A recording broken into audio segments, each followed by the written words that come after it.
Cette émission est disponible en vidéo description. Tu vas me dire, visiter le regislevesque.com. Hein? Peux-tu me dire ça? Moi, je vais le mettre dans la vidéo. Visiter regislevesque.com. Oui, oui. Ouais. Tu peux me dire ça, là? C'est moi qui vais te dire ça. Ouais. Quand tu veux. Pour l'achat de mon lit qui devrait sortir fin d'avril, début de mai, hein, c'est regislevesque.com que vous signalez, comment on appelle ça, les pitons, il y a tellement de pitons dans le il ne sait pas tout. Il aimait tapacher les gars du quartier. Son nom c'était Méo Penché. À 12 ans, comme un homme, il avait peur de personne, ne touche pas à Méo Penché. Wow, wow, wow, Méo. Wow, wow, wow, Méo. Wow, wow, wow, Méo Penché. Wow, wow. C'est moi, là, c'est loin d'être fini, il laisse passer encore à faire. Et tabarnak. Je sais pas si on a bien fait d'embarquer dans ça, mais... Ça, quand on sait, monsieur. Oh, tabarnak. Il y en a. Ça. T'es gars, les promoteurs, ça, c'est tous les promoteurs qui ont pété de 1958, 1960, là, aller à l'escadrille du bois Michel Commande en 97. Je sais pas si ils étaient tous, là, mais il y en a 38. Et non, c'est tout. Regarde ça. Bon. Ça, c'est... Qu'est-ce qui faisait que toi t'as taffé et que les autres n'ont pas taffé? Il a eu de la promotion. Il n'y en a pas un qui veut travailler dans la manière que je travaillais, mais il mange tout de la mode. Le parcours de Régis, ben, il est simple, il part de Trois-Rivières. Sans doute n'a pas traîné longtemps sur les bancs d'école. Alors, c'est le petit bonhomme qui part de rien, pas d'outillage, mais une imagination, et qui a décidé de faire quelque chose avec lui-même et de se donner une notoriété, ce qu'il a réussi avec tout son folklore, son image bien particulière de personnage unique.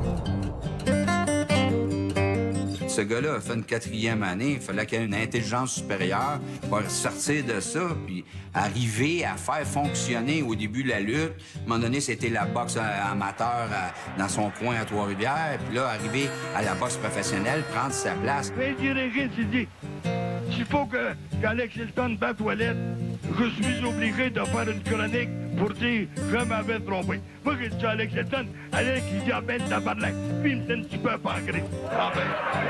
Régis parle la langue des gens intellectuellement démunis, avec peu d'instruction, mais c'est une langue qui est mélangée au sport et au terroir, où au début, c'est épouvantable de parler de même, mais à force de l'entendre et avec son intelligence, son imagination, on découvre bien que ce côté pittoresque fait de lui un gars à part. À part de poids lourd ou dans les 160 comme là, il n'y a pas d'argent fait. C'est pas conseillé. Comme promoteur, je le conseillerais jamais à un de mes amis d'être promoteur, jamais. C'est pas un métier qui s'apprend, promoteur de boxe. Ça s'enseigne pas. Il n'y a pas de cours pour ça. Et c'est une question de pif. Faut être vendeur. Faut connaître la population. Faut savoir ce que le peuple veut. Faut savoir ce que les amateurs de boxe veulent voir.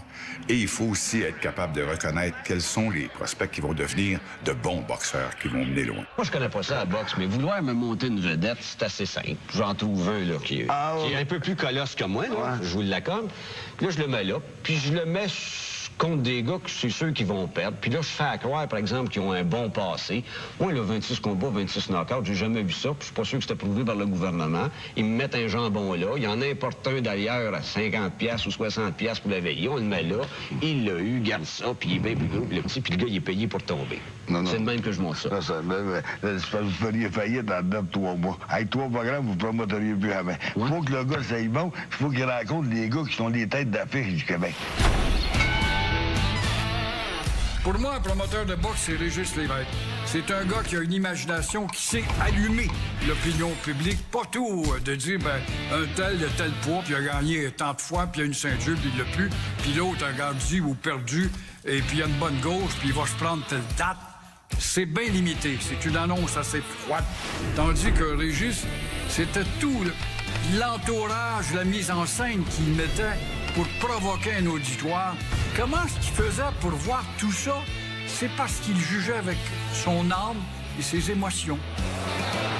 La force de Régis, c'était ça, c'était de remplir, que ce soit le Centre Paul Sauvé, l'Auditorium de Verdun et principalement le Forum de Montréal à plusieurs reprises, avec des talents locaux qui ne deviendront jamais des champions du monde. C'était une sorte de visionnaire, une sorte d'auteur de cinéma. Il pouvait créer des rivalités qui, dans le fond, n'existaient pas. Il a créé un folklore à Montréal, Régis, et c'est ça qui a fait de lui un cas unique. Parce que ce gars-là aimait tout le monde de la boxe. C'était comme ses enfants. Les jeunes, il les protégeait, il était généreux avec eux autres. Il n'opérait pas sa business de promoteur comme un vrai promoteur d'aujourd'hui, si tu veux. Mais lui, c'était un gars qui faisait ça par amour et passion. Même avec le public. Son public, c'était, écoute bien, là, c'était comme la poune. Moi, mes plans, ça te plaint était sa finale de misée. Même qu'il prenait tout le paquet d'argent, c'est de valeur pour les autres boxeurs en dessous, mais c'est de même que ça se fait. C'est la finale qui attire. Sans ce finale-là, il n'y aura pas de monde. Fait que c'est deux autres qui méritent d'être payés. Parce qu'il y a toujours un perdant d'un deux, c'est celui qui perd, ben. Et il retombe à zéro automatiquement. C'est sûr, d'en bas, qu'il retombe à zéro. Jamais il a pensé à aller mondial. Lui, c'était local. C'est là qu'était l'argent pour lui, le petit argent, parce que je m'en souviens. Il disait tout le temps, faut pas payer trop cher, le monde ne viendra pas si c'est cher. Alors, il savait le prix chargé en plus. Et dans ce temps-là, ben, c'était pas comme aujourd'hui. Un billet de 100 pièces, ça n'existait pas. En plus, il faisait signer exclusif. Il y avait un boxeur qui était très bon, puis qui savait qu'il pouvait faire 2-3 finales. Il signait pour 2-3 combats. Jamais seulement qu'un combat. Ben, c'était un Québécois contre un étranger, un Québécois contre un Anglais, Cusson Hilton, Eddie Melo, qui était un Portugais, anglophile, Fernand Marcotte pour l'affronter, Jean-Claude Leclerc, je pense à Gérald Bouchard. Toute cette pléthore de boxeurs de chez nous, des petits gars qui sortaient de quartiers difficiles, que ce soit à Québec, Trois-Rivières-Sorel ou à Montréal, c'était l'expression des nôtres qui ont été écrasés, historiquement parlant, pendant tellement longtemps, où on ne pouvait pas s'affirmer parce que la domination politique était anglo-capitaliste. Voilà qu'eux autres, ils sortent de leur rang, là. Je lève la main, puis je vais essayer de faire quelque chose, de m'affirmer comme Maurice Richard l'a fait, comme Louis Cyr, dans un autre temps, l'a fait.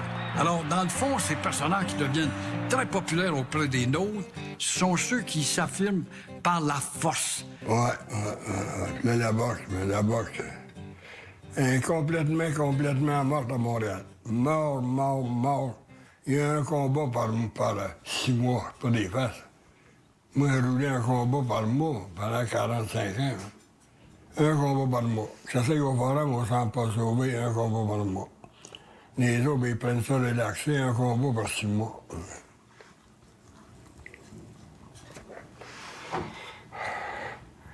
C'est parce qu'ils ne savent pas comment monter ça.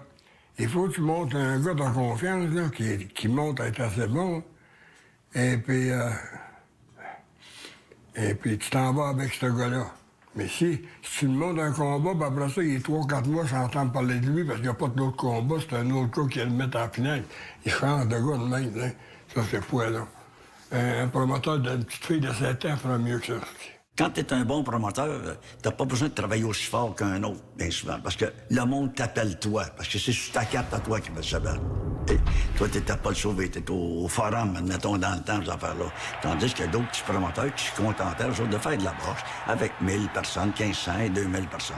Une fois que tu faisais affaire avec Régis, compte tenu qu'il livrait la marchandise, généralement, les gars allaient pas voir ailleurs. Donc, c'était un gars qui était solide à ce niveau-là. Et de le voir monter dans le système, pour se rendre et avoir tenu ça à bout de bras dans un sport qui est pas facile, un sport à vagues. On sait, la boxe, c'est un peu comme la lutte, des fois ça monte, des fois ça descend. Il y a eu des creux de vagues, mais lui, il a toujours survécu dans tout ça.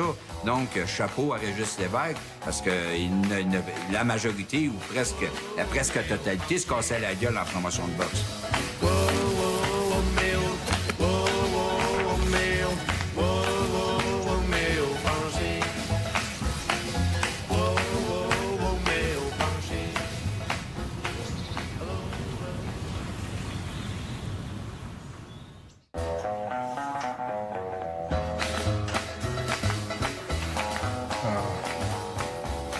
C'est une aventure du tabarnak quand j'étais embarqué dedans. C'était épouvantable aussi. Ça veut dire, il y a 6-7 mois d'ouvrage de fait dans ça, puis il y a un autre 2 gros mois. Armand, lui, il pense-tu que tu vas réussir à le finir, la livre?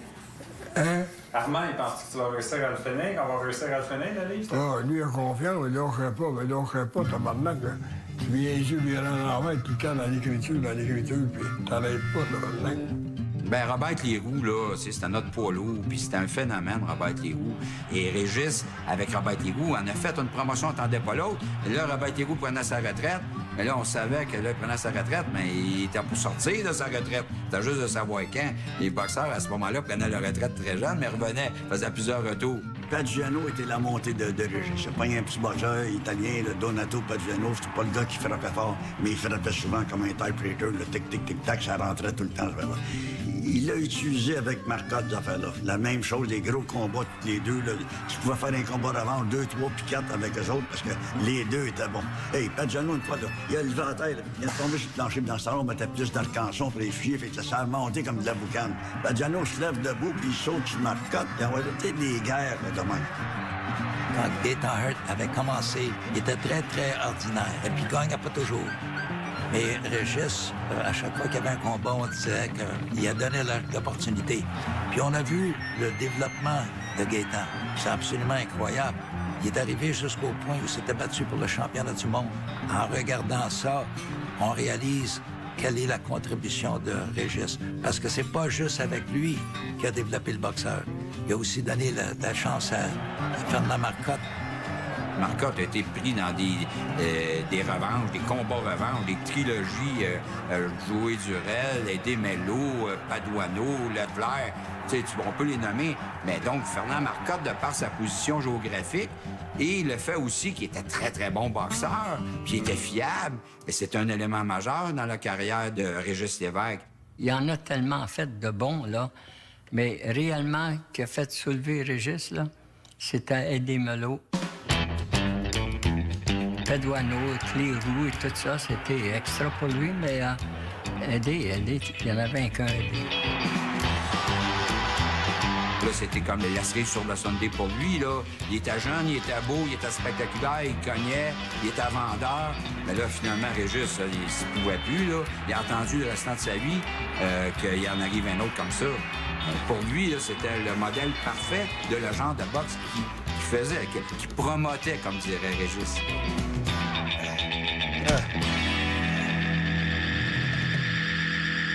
Là, on s'en va voir Thierry.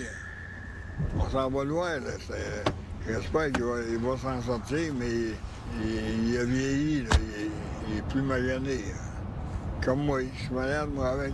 Ça paraît pas gros en dehors, mais je suis malade. Moi, Thierry, je suis obligé de dire que dans mes 40 ans de promotion sans arrêt, là, il m'a toujours aidé à 100 %. Dans sa chronique, elle va toujours 1 ou 2 potins. 1 potin, 2 potins, 1 potin. Ben, dans le fond, c'est lui qui a fait le nom d'Eddie Mello à Montréal, avec moi. Pas moi tout seul. Et moi, on a fait la moitié du chemin.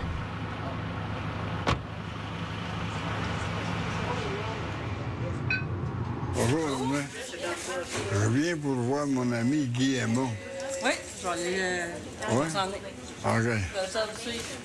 Vous avez un livre souvenir? Oui. Ça prend un an après ça. Elle a ramassé toutes les photos qui vont des combats faits pendant 40 ans. OK. Thierry, comment tu vas? Ah, il va bien. Ouais. Il va être content de vous voir. Ouais. Ah, tiens. Oui. Ah oui, Un grand chum, un vrai chum. Comment ça marche? Ah, ça, oui. Je peux pas être fier de m'avoir pour que tu sois à l'hôpital, là, si tu connais pas ça trop les hôpitaux. Ouais. OK. L'ouragan. Tu l'as baptisé l'ouragan? Oui.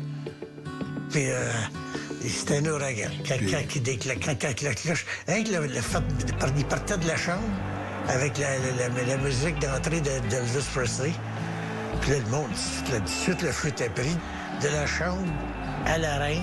Puis là, il sautait dans le ring, puis il allait voir son adversaire, tu vas y aller, là. Peut-être le monde était en feu, puis la parole. Tout le monde disait la même chose. Il n'y aurait pas de combat, ça vaut 20 pièces pour rentrer pour voir quand il va voir le gars dans le coin. Parce que si le gars ne respectait pas, lui, Malou, il faisait respecter. Ouais, c'était...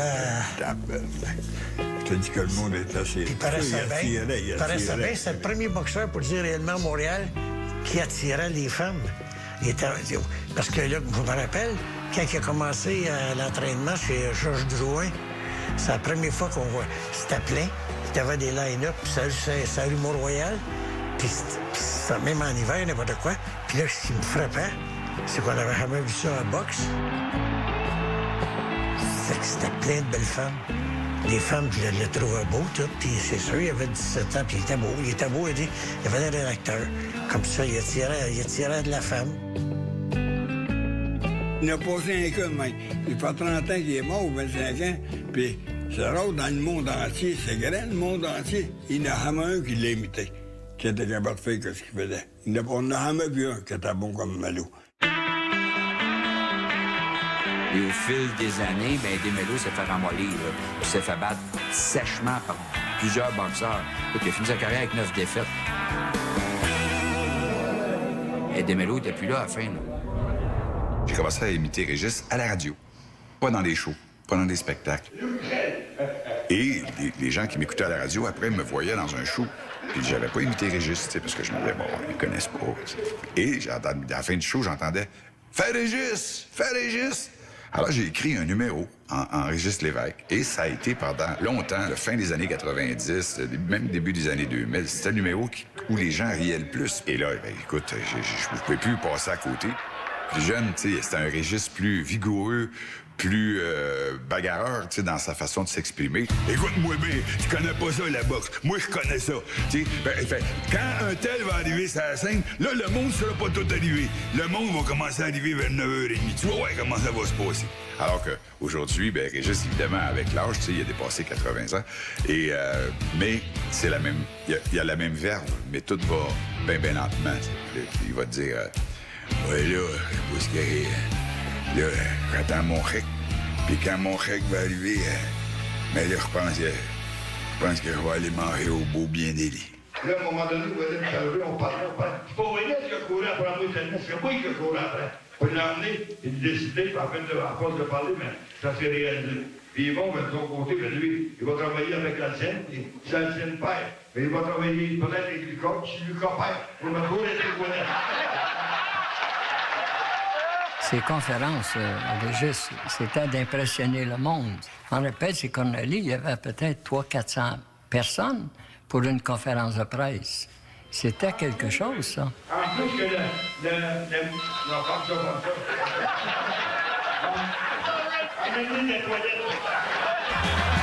Eh bien, on se battait pour y aller.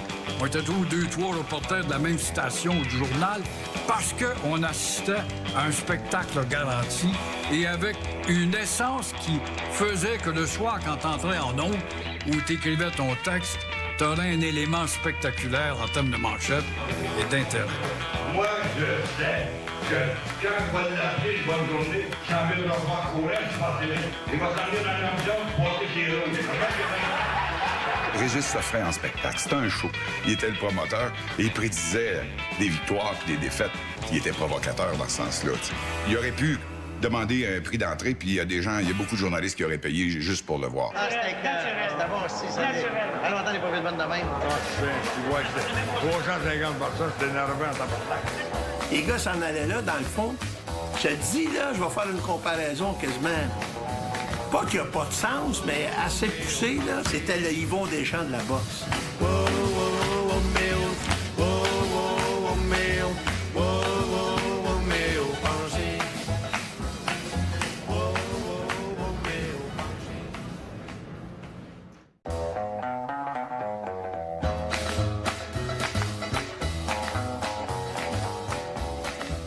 Toi, tu l'as commencé quand tu l'as commencé? Ben, elle avait commencé par que t'as sûr de le faire, puis après ça, on allait à moitié chemin, ah, ben, tabarnak.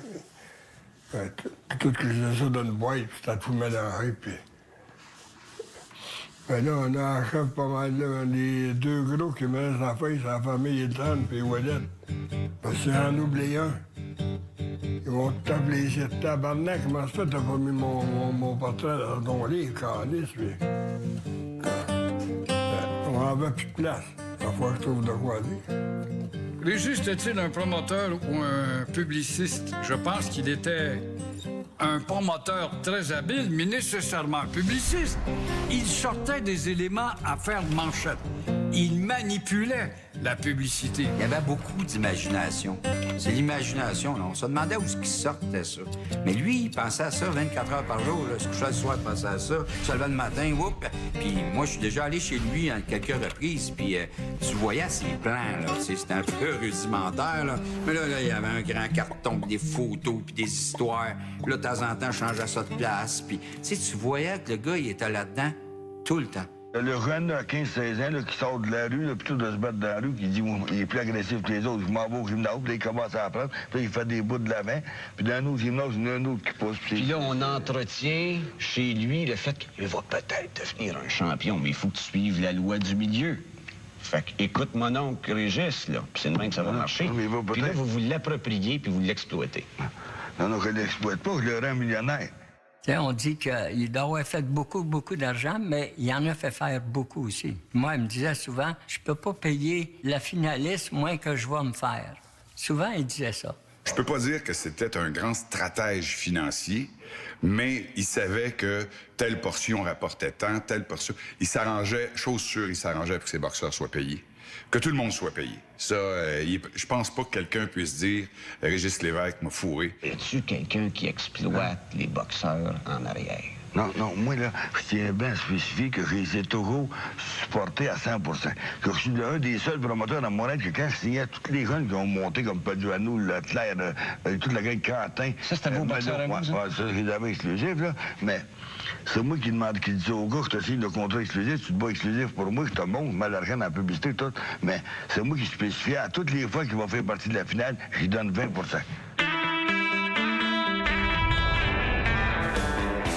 Je pense que dans l'univers de la négociation, là, Régis a peut-être été... Il n'a pas été gratteux comme il aurait dû l'être. Après tout, étant en affaires, c'est un homme trop généreux, cédait souvent au moindre broyage pour donner plus et prendre le risque de ne pas faire assez de profit.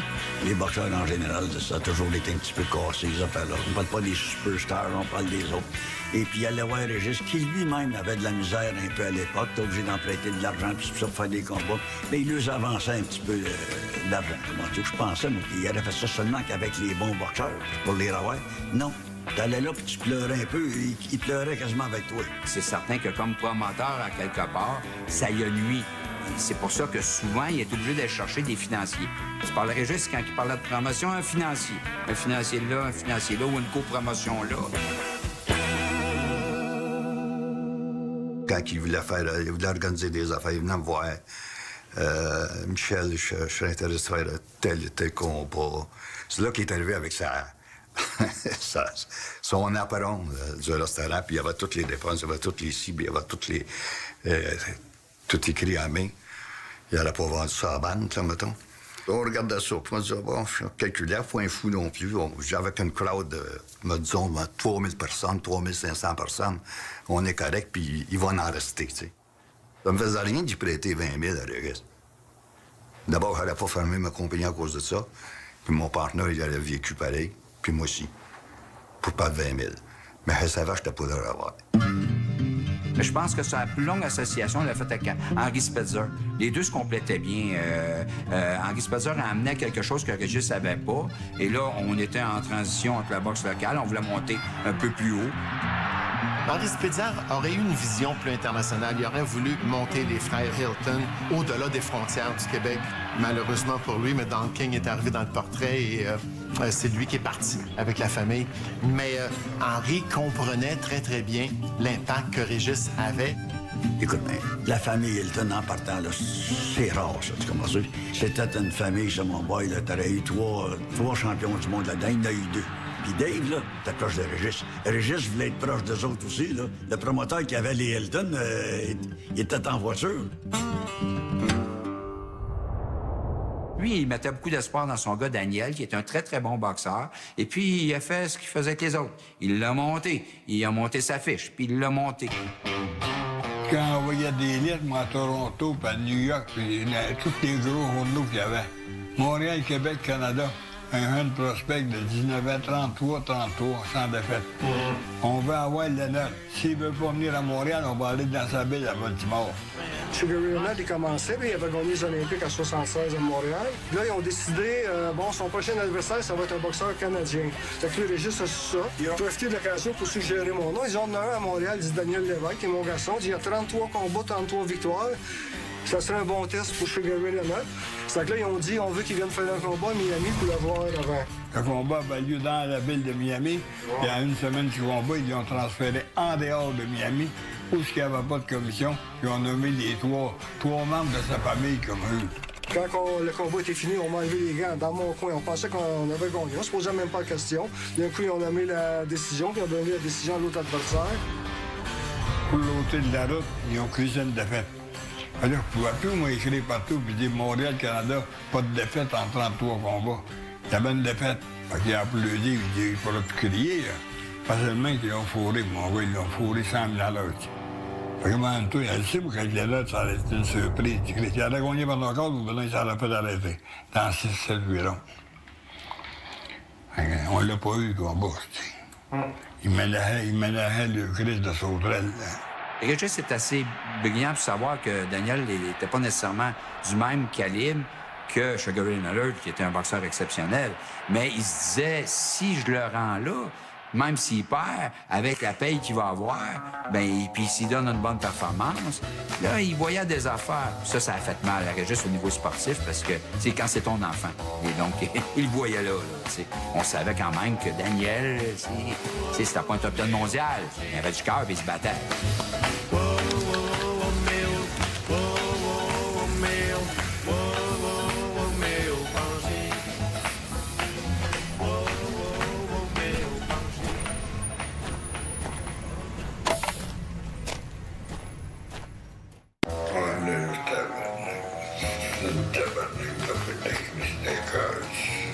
Commençait à faire le même, là.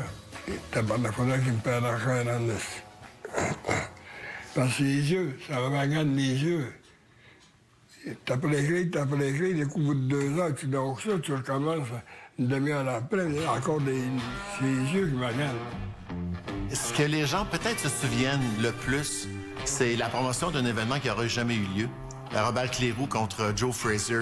Joe Frazier, qui était l'ex-champion du monde, qui, lui, a marqué l'imaginaire de tous les amateurs de boxe mondiale, qui avait un nom encore super gros, compte tenu que il cognait dur avec son crochet, contre Robert Cléroux, qui, lui, avait manqué un petit peu une partie de sa carrière. À chaque fois qu'il était rendu dans le top 10 mondial, il arrivait toujours, puis paf, il y en a un pour lui bloquer le chemin. Quand Régis a parti cette promotion-là, les deux étaient déjà à la retraite depuis un bout. Il a capté l'imagination de tout le monde en proposant toutes sortes de moyens pour faire ce combat parce qu'au Québec, on ne voulait pas lui donner le permis pour réaliser ça. De toute évidence, la Régie de la sécurité dans les sports, qui relève de mon collègue, considère qu'il y a des éléments de danger, sans compter entre vous et moi un élément de gros bon sens. Hein? À ce moment-là, il y avait des gens qui étaient encore frileux de l'histoire que Cleveland Denis est mort là, sur le ring contre Gaétan Hart en 1980. C'est certain que pour la régie, ça marchait sur des œufs. Là, ça parlait, les examens médicaux approfondis, puis etc. Puis là, de ramener 2 gars qui étaient à la retraite depuis longtemps. Donc, tu avais comme une vague de dire ça n'a pas d'allure. Tu avais Régis qui, lui, pompait ça, puis pompait ça. T'es sûr de faire un grand succès avec ça. Moi, si vous me demandez aujourd'hui ou non, moi, je suis sûr qu'il va avoir lieu, mais là, vous direz où, puis quand, puis la journée, puis dans quelle ville, puis quelle province. C'est là que c'est dur, là. Mais là, c'est pour dire, c'est comment que Régis avait de l'imagination, parce que quand ils ont dit qu'ils ne pouvaient pas avoir le combat à Montréal, il dit correct, et je vais aller sur l'île à Laval. Sur une île, n'y a pas de juridiction là, c'est une île. Il a fait une arène, une secousse sur l'eau. Là, après ça, il a voulu faire ça dans un gros bateau. Puis là, après ça, en tout cas, partout où il était barré, ça marchait pas. Finalement, Régis, quand il a vu que toutes les portes se fermaient devant lui, mais là, lui, il n'était pas question de lâcher, il avait commencé sa promotion.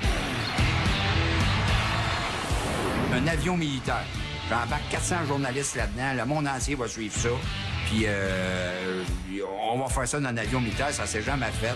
On va avoir des retombées de ça là, à travers le monde. On va mettre ça à la télé. Là, wow, là, il était parti. Tous mes conseils partis de terre. Personne ne va savoir ce qu'on va être, mais qu'on l'envoie dans toutes les maisons privées dans le monde. On va te mettre au-dessus de la mer, entre la France et le Canada, ou au-dessus de la maison du maître drapeau. Montréal, personne ne va savoir ce qu'on va être. Moi, j'ai jamais cru parce que, d'abord, ça se peut pas un ring dans un avion. Aussi, est-ce que l'armée va prêter ou même louer un avion à Régis Lévesque? Tu sais, là, faut quand même être... Ça, là, ça aurait été comme sublime. Là, ça aurait été le summum, là, tu sais, je veux dire. Si on parle de gars qui pouvaient rêver de faire un combat qui avait comme, entre guillemets, pas d'allure, c'est bien Régis. Tous les journalistes du monde voudraient être dessus. Parce que c'est la première fois mondiale. Tu sais, quand tu fais le toit gros, c'est gros. Alors, ça sera gros, c'est gros. Ça aurait été sûrement possible. Et même avec les deux boxeurs étaient en faveur parce que c'était pour leur apporter des milliers de dollars, c'est pas des millions même. Ça fait que parce que tout le monde en parlait à travers le monde entier. Ça que Régis était devenu très populaire. Tout le monde connaissait Régis Lévesque, le gars de Québec qui venait dans l'avion. Même plus, si l'arbitre se penche pour le compter, là, l'avion tombe. L'arbitre arrête pas de compter, t'as hâte de voir quand est-ce que le combat finit. Avec Régis, tout était possible. Puis ça avait de l'allure, son affaire. On riait bien des fois, on disait, voyons, Régis, tout. Mais il y avait des idées. Il y avait un lui qui pouvait trouver ça. Cette fois-là, il aurait fait une pause. En tout cas... En gros, mais là, ça prenait le paquet d'argent. Tu ne vas pas faire ça avec 200 000 $, l'organisation de ça. Mais lui, il allait vendre les télévisions, elle a été vendue dans le monde entier, en cas qu'elle tombe. Parce que moi, dans mes annonces, elle a eu les deux photos, Fraser-Clérou, et puis en bas, la mer, puis les ailerons du requin qui allaient sortir. En cas qu'elle tombe, ils sont mangés. Tard. Ça l'a coûté au moins 250 000 sans avoir de combat. Fraser, il avait 100 000 sans venir se battre, là, seulement que pour la conférence de presse, qui demandait ça avant. Et il était payé. Et puis, c'est là que... Là, il s'est trompé royalement. Il a eu peur pour sa maison, et puis il a perdu pas mal, personnellement. Il voulait remettre l'argent à tous ceux qui avaient investi. Il avait un petit papier, puis il sort ça, puis il dit, gars, mais c'était tous des noms qui étaient très connus, puis avec beaucoup d'argent. Mais j'étais malade, les gars, des 5 000 $, 10 000 $, c'est comme moi, puis toi, $1. Je dis, va le voir, puis dis au gars, il me semble qu'il était comme partenaire avec toi, je peux bien comprendre. Puis là, il est plus partenaire, tu veux rembourser. Oui, il avait ça dans sa tête. Là, j'ai vu un homme extrêmement honnête, puis extrêmement désheureux de tout remettre ses affaires, puis pour perdre sa réputation. Jamais Régis m'a demandé à moi quoi que ce soit. Même une fois, je peux pas m'empêcher avec cette entrevue-là de parler du party qu'on y avait fait à l'hippodrome. Il me laisse savoir qu'il y a beaucoup de dettes et puis il y a de la difficulté. J'ai dit, Régis, je vais faire quelque chose avec toi. Je vais t'organiser un bien cuit. Voyons donc, pas pour faire ça. Je vais te faire un bien cuit et je te garantis qu'on va le remplir. Et là, j'ai impliqué Ménic là-dedans. Puis après ça, il y a eu Guy Labrec, qui était un commerçant de voitures. Régis a toujours dit, moi, une journée, j'aimerais savoir un Cadillac rose. Fait que là, Guy a dit, oh, ça coûte bien trop cher. Non, je pèle pas des nœuds, là. Un Cadillac rose. Il y avait 17 000 $ de dette. On en a amassé 23 000 avec la différence. On trouve les moyens de lui acheter une Cadillac. Et là, on va l'asperger d'une sauce rose. Et je me rappelle, Régis fait son discours, tout ému, les larmes aux yeux. Puis là, j'ai dit, tourne-toi de bord, Régis, maintenant, regarde sur la piste. C'était au mois de mars. Il tombait de neige mêlée de pluie, puis qui passait avec sa Cadillac rose. Et deux belles filles dedans qui saluaient Régis en haut. Et heureusement, la pluie, pour lui, au bout de la piste, avait enlevé la tache rose. Et puis là, c'était vraiment la Cadillac d'Elvis, comme il rêvait. Qu'est-ce que je me souviens de cette soirée-là, c'était qu'il y avait 625 personnes qui se déplacent pour toi. Tu sais, Régis, comment je pourrais dire ça? Il pouvait pas savoir le pouls du public en faisant ses combats de boxe. Mais là, il a vu réellement que le monde ne se sont pas déplacés pour ses boxeurs, se sont déplacés pour lui. Il a volé haut, Régis, tu sais, je dis le voler dans le sens de voler, pas comme un voleur, mais il est allé dans les hautes sphères. Il s'est fait plaisir, il a fait plaisir à beaucoup de monde. Il a mis de l'argent dans les poches de beaucoup de jeunes. Mais quand je le vois, il y a toujours dans ses yeux ses souvenirs puis son bonheur. Tu sais, ça aurait été le fun qu'il finisse, je dis même pas riche, mais avec de l'argent dans ses poches. C'est certain qu'il mériterait mieux que ça. Tu sais, il a tellement travaillé fort dans sa vie. Lui, c'était plus fort que lui. Il l'avoue lui-même régulièrement. C'est un parieur né.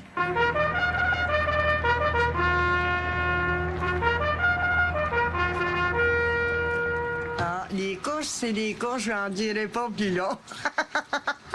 Coûte cher dans ta bonne. Ça a coûté bien des maisons.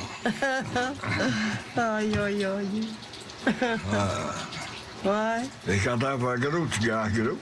Parce que quand la minute tu pognes un coup de 5 000 ou 10 000, là, tu veux pogner un autre coup. Puis là, ben, t'es comme fini, t'es embarqué dans le bateau. Là, tu retournes le lendemain, si tu gagnes 100 pièces, tu y vas pas, tu peux jamais prendre ton 10 000, t'es en arrière. Faut que tu gagnes gros. Faut que tu continues à gagner gros sur la même routine, 500, 300, 800 par couche. Le plus égaré 2 fois, c'est 1500 dans une couche. Puis à nouveau, 3e. Quatrième, parce qu'en 3e, je faisais un 10 000 pareil. Ouais. Mais t'en as fait un petit peu pareil d'argent aux courses. Ouais. Le point final de la fortune a passé là. Ah,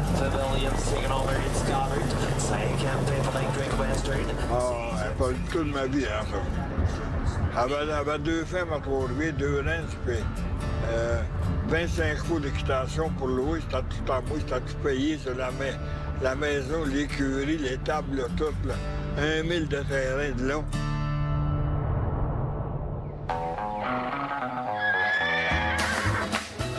C'est ça que je regrette le plus au monde aujourd'hui. D'avoir vendu ça. J'aurais fini mes jours-là, moi. J'aurais eu une quarantaine de croix à louer, puis je m'aurais fait un 500 000 piastres par semaine. Facile.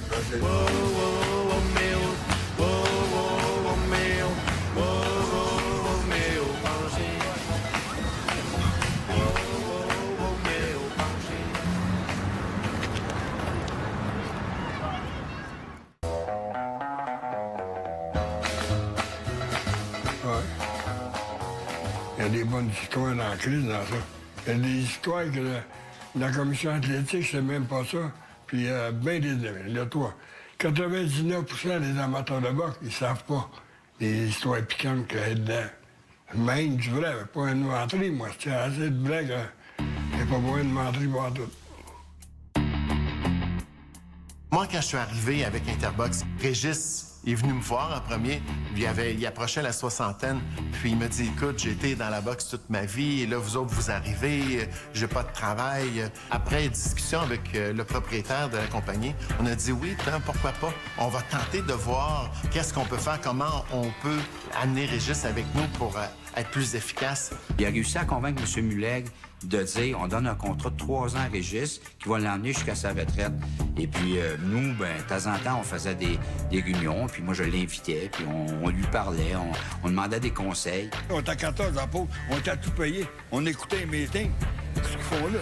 On est 14. Il n'y en a pas un qui connaît la boxe, des pêcheurs de refus pas épais. Il n'y avait pas Paris plus d'autres qui connaissaient la boxe. Finalement, ben, quand son contrat était fini, il n'a pas été renouvelé. L'objectif, c'était de l'emmener à sa retraite. Et c'est là que ça a fait mal un peu parce que Régis a comme pas compris. Puis, à partir du moment qu'il a perçu le chèque de paye, mais Yvon Michel et Hans Muleg, c'était des méchantes personnes. Yvon Michel, dans les 14 en pause, là, les seuls qui ont gardé les 5 ou 6, c'est ceux qui étaient des yes-men. Oui, Yvon. Il vient faire la Toi, t'étais pas un yes-man, je pense. Non, moi, il le disait ce que je pensais, puis quand il faisait des conférences de presse, il le disait. Pour avoir le meilleur de Régis, il faut quasiment le laisser aller avec ce qu'il considère, lui, de la bonne manière. mais c'est pas toujours favori des autres personnes qui sont impliquées. C'est de même qui a fait sa réputation quand il était promoteur lui-même. Il n'y a personne qui pouvait l'empêcher. Même Henri Spitzer avait apprécié la manière que Régis travaillait parce qu'il savait que c'est ça qui attirait l'intérêt des gens. Régis s'est pas adapté vraiment à travailler en équipe. C'était un peu un loner. Il avait une idée. Lui, il était beaucoup dans sa tête. On voulait qu'il puisse contribuer à sa façon, mais lui, il voulait pas. C'était ma façon ou je suis pas là du tout. C'est pour ça que l'association entre Interbox, en tout cas, mon association avec Régis, de son côté surtout, il a terminé un peu amer. C'était un peu de la faute à Régis. Mais Régis, il a pris son rôle trop sérieux avec Interbox. Interbox n'en allait pas à Montréal, lui. Interbox en allait beaucoup plus loin. Puis il y avait des années un peu maigres avant d'être rendu. Mais Régis, c'était plutôt l'assistance. Il planifiait des combats. Régis lui disait toujours, « Vous êtes des fous. Il va perdre toujours de l'argent ici. » Puis c'est ça qui était son... C'était pas parce qu'il était jaloux de ça. Il voulait pas que le monsieur perde de l'argent. Il réalisait pas qu'il s'en allait mondial. On n'a rien contre avoir deux Québécois qui puissent s'affronter, mais aujourd'hui, deux Québécois qui s'affrontent avec un enjeu comme championnat canadien, ça ne dit rien à personne. Deux Québécois qui s'affrontent comme Jean-Pascal et Lucien Boutet, qui font partie de l'élite mondiale de la boxe, ça dit quelque chose aux gens du Québec aujourd'hui. Puis c'est un monde qui demande encore plus de moyens. Dans ce monde-là, tu peux pas fonctionner comme Régis, là, d'un show à l'autre, à checker, voir si tu vas t'en sauver. Il faut qu'à quelque part, tu aies les reins assez solides. Et pour avoir les reins assez solides, il faut que tu aies de gros contrats, plus particulièrement de gros contrats avec la télévision américaine. Régis n'a pas été capable de suivre la parade rendue là, mais il n'avait déjà en masse fait pour la boxe. S'il n'a pas été capable de suivre, là, c'est pas grave. Lui, il a fait le pont entre cette époque-là et aujourd'hui. Régis Lévesque manque-t-il à la boxe? Quant à moi, oui, mais je suis de la vieille école. Mais il manque indéniablement, quand je jase avec les miens, ceux de ma génération et ceux qui étaient un peu plus jeunes que moi, qui se rappellent des hurrahs dans le forum où le toit levait, ça se répète plus. Donc, ça nous manque. Si ça se répète plus, c'est parce qu'on n'est pas capable d'en faire autant. Et dans ce sens-là, la boxe de Régis était celle la plus spectaculaire. Vous avez le côté rêveur. Vous êtes un rêveur, dans le fond. Un rêveur, mais mes rêves arrivent toujours. Mon rêve de l'avion, on peut arriver le 747. Ouais. Après, ben, qui dit que je ne gagnerait pas un jour le fameux 14 millions du 649? Eh bien, là, je le ferais sur l'avion. Là, je le ferais. Là, oui. Mes deux boxeurs auraient trop vieilli, mais je prendrais un autre combat défendu. Une autre génération. Un autre combat défendu que je ferais en l'air. Oui, nous rendons hommage aujourd'hui à une légende, chers amis. Le nom reste.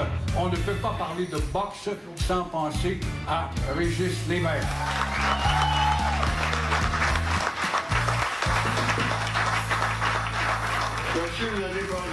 Quand il arrive en entendant ma voix, j'ai pas le strobette, j'ai laissé mes lunettes sur la table.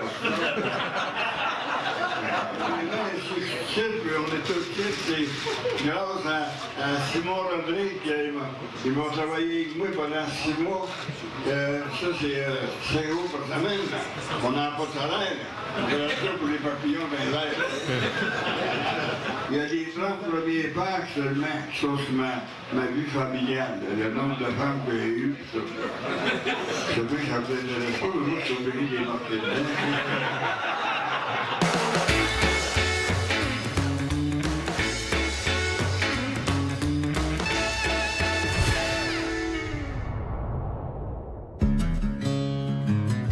La première rencontre, c'était ici au restaurant. Ça fait longtemps, c'est 30 ans. Et il cherchait un bureau en haut le restaurant. Et je parlais avec, 1500 piastres par mois, c'était un petit peu trop pour Régis. C'est là, j'ai pris les décisions avec Régis pour faire le bureau au restaurant. Il disait un table Régis pour toi jamais. Puis si tu veux une rencontre plus grosse, un événement, n'importe quoi, tu as offert le restaurant gratuit. C'est là pour ça que Régis a commencé après ça, puis il dit mon bureau au Beau-Vieux-Delhi. Avant l'entrée, les filles voient pour les fenêtres. Ah, Régis s'en vient. Il prépare le café, il peut voir souvent. Là. Puis Yastine, c'est quoi que tu fais? Ah, toi, Régis. Où, Régis? Elle n'a pas vu rentrer, ton café est prêt. Puis Régis, avec sa manière, avec sa caresse, il donne un petit bec aux filles, puis tout ça. Il aime ça. Puis les filles, il prend comme ça, paye. Il vient ici midi, il va partir minuit et rien, 1 heure dès que le restaurant est ferme. Là. C'est la dernière personne qui va sortir, c'est Régis. Régis, pour moi, c'est pas un client, c'est pas un ami, c'est mon père presque. Le journée qu'il va attendre qu'il Régis, sinon elle n'est pas là, il va être un choc pour moi. Prendre un bout pour passer ça, c'est sûr qu'il va être un gros choc. On va faire ça vite. Il y a son livre qui est en vente à la porte aussi, l'histoire de ses 60 ans de boxe. Il fête ça ce soir ici à Saint-Angèle. C'était sa fête hier, on a fêté ça à Montréal. Puis ce soir, il tenait à s'en venir à Saint-Angèle, vu qu'il est originaire d'ici. Puis, je vous le présente, le plus grand promoteur qu'on n'a pas connu, Régis Lévesque. Il a 81 ans.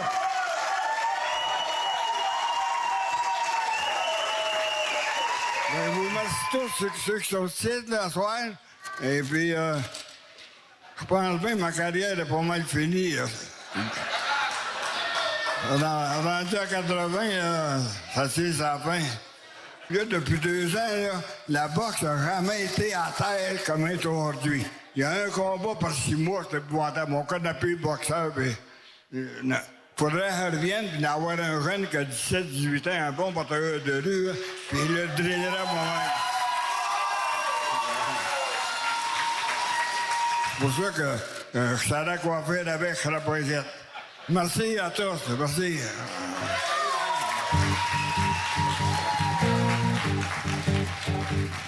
Le plus grand héritage qu'il laisse, c'est qu'avec ses promotions, il a réussi à intéresser énormément de gens à la boxe. Ça va beau dire, j'ai pas d'intérêt, mais tout le monde connaissait Régis Lévesque. Régis Lévesque, c'est sûr que là, les époques ont passé. Il y a peut-être une génération ou une génération et demie qui ne le connaissent pas.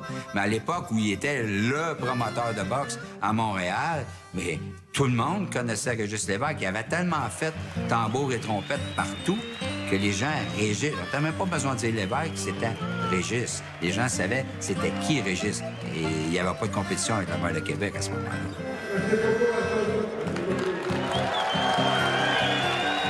Mon vieux Régis, tu as fait tout ce qui était possiblement faisable pour la boxe et la rendre vraiment québécoise et montréalaise.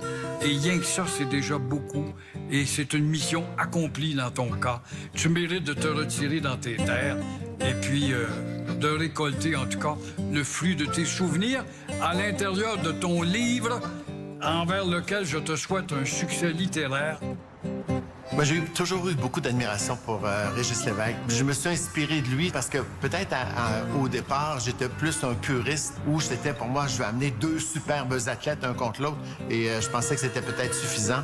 Mais c'est lui qui me fait entrevoir que pour que les gens embarquent, il faut que les gens soient capables de s'identifier, donc de connaître plus à fond les participants, leur vie, leur famille, leurs amours, leurs intérêts. Je dirais que c'est une des influences majeures de Régis Lévesque sur moi. Pas compliqué. Ce que je dis à tous les amateurs qui devraient se rappeler de moi. Mais je pense que j'ai pas besoin de le dire. Mais moi le dire, c'est à moi le meilleur, maintenant. C'est avec ça que va faire du point pour pouvoir. C'est là qu'il a commencé à s'entraîner. Il en a mangé des claques sur le nez. Le ring, c'était son affaire.